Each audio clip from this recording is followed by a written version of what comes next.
Welcome to another episode on Sensor CDT Cast with your hosts Asha, Justas and Josephine.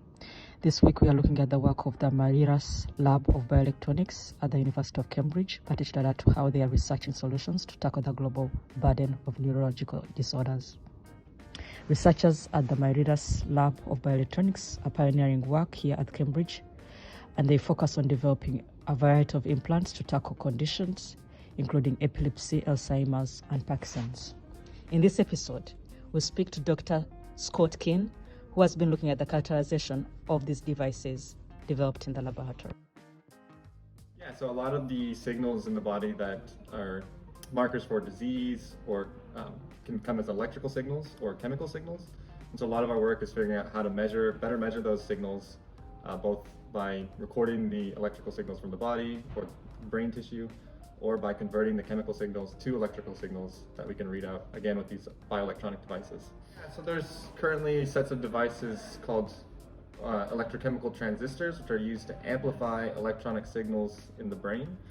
But some of the problems is the physical models that describe their behavior are sort of incomplete. So the brain, all the electricity that's moving through your brain is really the motion of ions locally.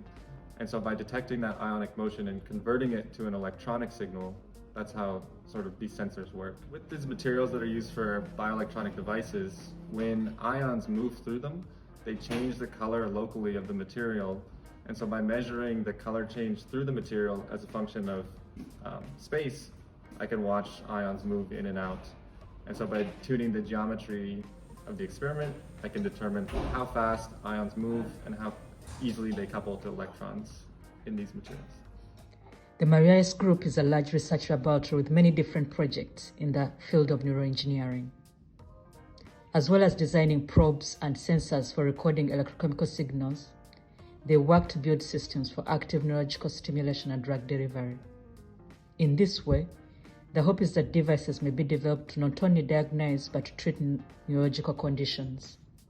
The group has had noted success, particularly in developing systems for releasing medicine at the focal point of epileptic seizures.